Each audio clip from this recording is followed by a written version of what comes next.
welcome to April, a wonderful month of springtime and rain, and April showers bring May flowers, but it also brings daffodils, which is so refreshing after the last couple of months of whatever you get in those months. What I love about this is, if you're like me, I don't rake my yard because I'm lazy. So what I found is daffodils grow up, and tulips, they grow up between all the fall foliage, which is what I was trying to get here. A nice natural moss and fall, and goodbye fall and hello spring. So that's what I'm going to be showing you today as part of it, is just a big cluster of daffodils with some beautiful fall foliage, keeping it simple because you don't need to do much to these beautiful flowers to make them wonderful. So all you're going to need is any kind of container. I'm going to put this here. And I've got this gorgeous red, because I love red and yellow. It's a beautiful contrast, but you could use black, you could use anything. You could use a very simple and straightforward container. We're going to use that, and I've got about 20 stems of daffodils, which is just a couple of bundles. And in this one, I decided to leave a few of the buds closed, because as you know, daffodils don't all come up and open at the same time. They come up at different stages, which I think is wonderful. Love the flower. All right, and you do know, don't mix daffodils with other flowers, because daffodils give off an extraordinary amount of toxin, and it will kill pretty much everything in the vase. However, if you do want to mix them, what you can do is you can cut them, you can put them in water, leave them for 24 hours, let them excrete all the toxins, and then bring them out, do not recut them, and put them into something else. Personally, I don't do that. I just like to leave well enough alone. All right, so we're going to need some foam. So I'm going to grab some foam. I've already pre-soaked it. I got a whole block here. All right, and we're going to use half a square. And I got my handy foam knife. They come up with all sorts of stuff now. This one I just had from my old kitchen, like when I first moved out. And you got to love it. But Oasis is coming up with foam knives and all kinds of stuff. That back. So we're just going to put that here. Now, you would want to glue this or tape this into your container. So then you're just going to start. It's so simple. All you're going to do is start placing your daffodils.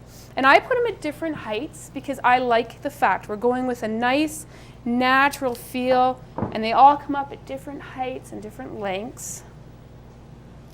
And I basically do onesie at a time. Put that little bud in there. Isn't that beautiful? And look at that, it's already taking a beautiful form. I like to have it sprayed. I think the spraying is just, the natural form of it is wonderful. Because you know, in your garden, they say you shouldn't plant anything in lines, like daffodils and tulips. You wouldn't want to go bulb, bulb, bulb. You want to have clusters of bulbs, so they come out in clusters, which is what I'm trying to get across here. I love daffodils, gosh darn it. You see how they're just kind of nice, even shape, and putting the beautiful buds in. There's not really a rhyme or reason to how I'm putting these in. Again, it's just completely whatever you think a natural form would look like of a cluster of daffodils.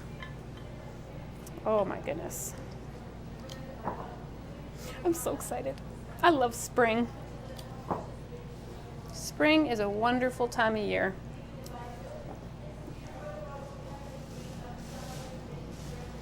Alrighty,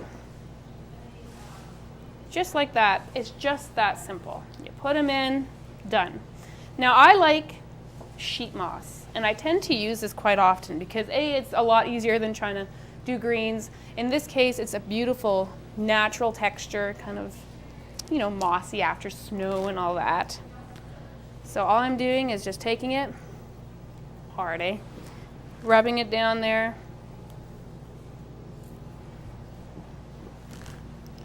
There we go.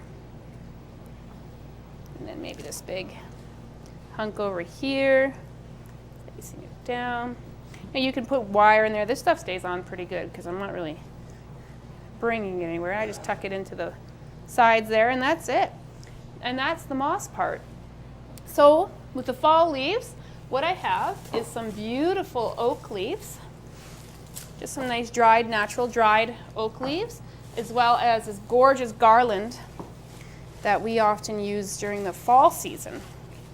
And all I did was take a little piece and then just put her in anywhere, right?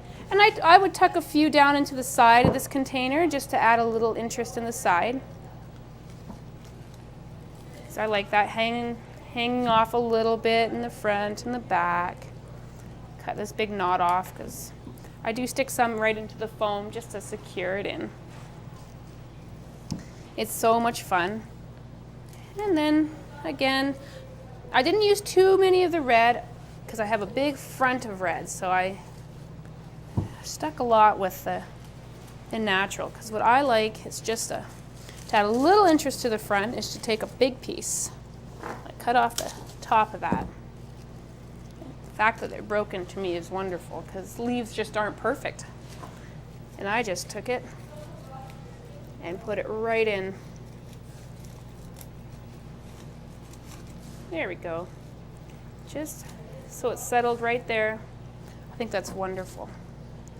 And if you like, one thing you can do if you're having a little fun is, even if you wanted, weave a few there so that really the daffodils pushed up right through those leaves.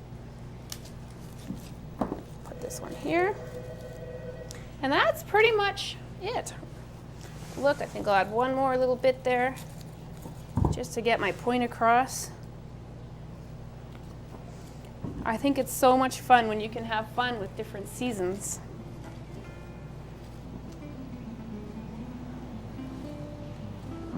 And that's that. So you can really have a beautiful, inexpensive arrangement, because daffodils, as you know, aren't expensive. And just enjoy, and happy spring. Thank you.